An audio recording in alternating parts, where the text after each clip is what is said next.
All right, in the garage, I'm gonna turn the fan off.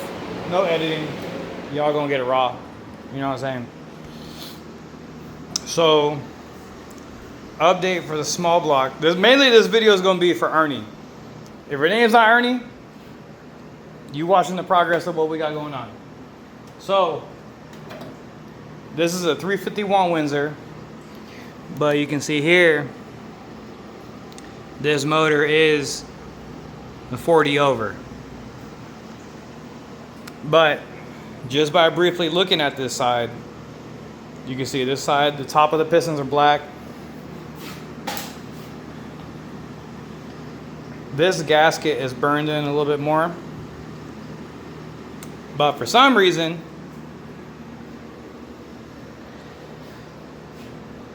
the spark plugs that came off of this side, if I can show you right here, this was clean. This was driver side. This right here, passenger side.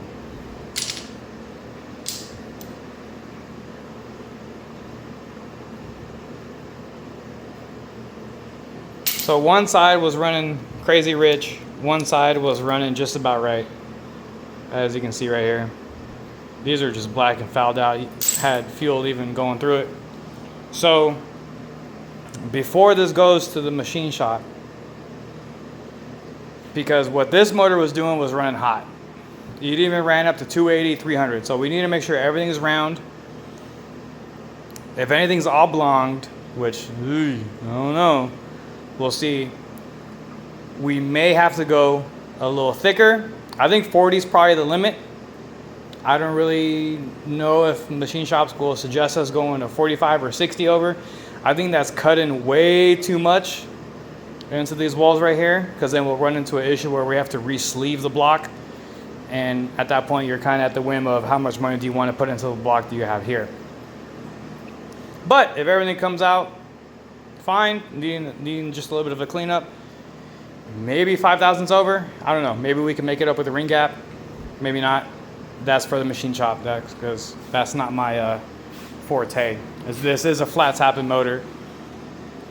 So the thing that's good about this one is that it comes with an adjustable cam gear and even has the collar here for the mechanical fuel pump.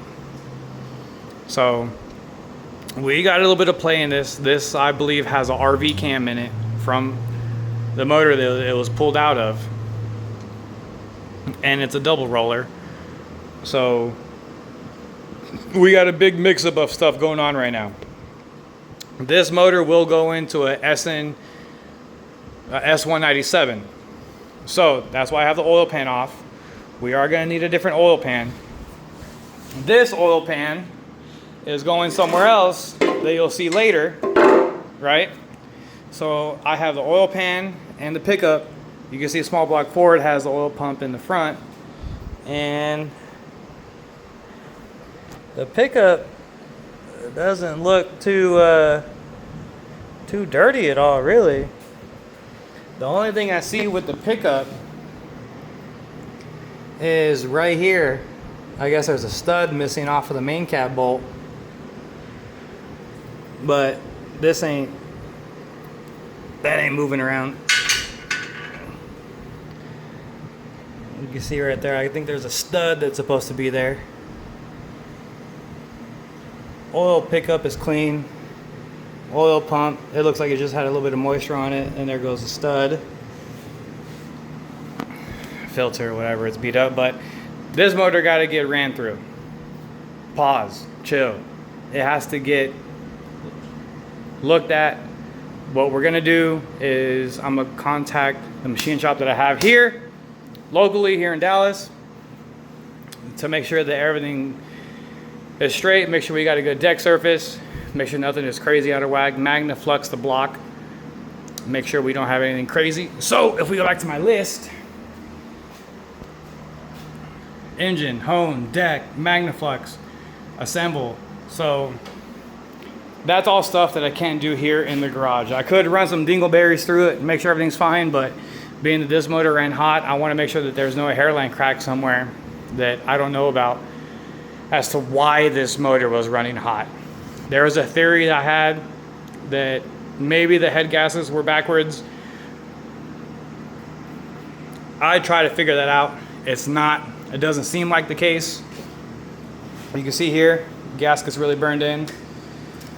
So that's right here on this side.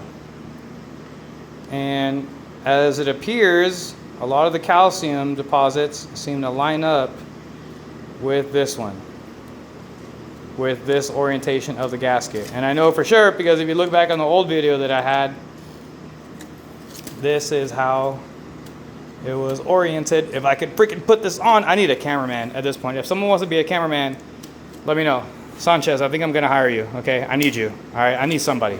Okay, you know, we're getting rid of that. And this was this side. The telltale for this gasket was right here. This hole, which for some reason, we had a hole right here. So maybe this was the reason for it overheating, but the engine never lost coolant, which was the weird thing. So we put this here on small block forward. As you can see here, it says front because the rear coolant passages are opened, right? If we had this flipped this way, this would obviously be a big overheating issue, but this motor didn't come off like this because this is what I thought. I didn't get video of this disassembly, but as you can tell, we have oil residue here, oil residue here. If we were to flip it, all right, that oil is coming from the valley back here. This dot matches right there, okay? That is the only telltale of this engine so far as the head gasket orientation for this side. It is weird that I don't see none of the perforations from the coolant jackets on this gasket. It is strange. Whereas on this side, you see everything here.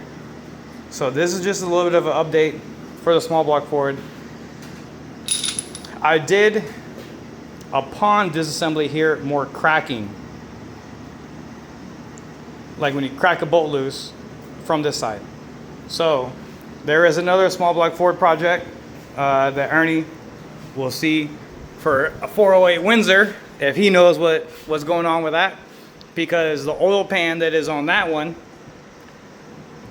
will not work to remove the torque converter bolts that is on that Windsor. This oil pan will not work for a S197. So this one is going to come off, is going to go on the 408. This one is going to get a new oil pan because we need a new subframe for the S197. So this oil pan and this pickup is going to be used on that setup. This oil pan and pickup for the setup that this is going to go on is going to go on a different car. So I'm going to take this off, take it over there, figure it out. You're going to see on another video where this oil pan is going to go on and where I'm going to use the fuel tank I have. See you on another video.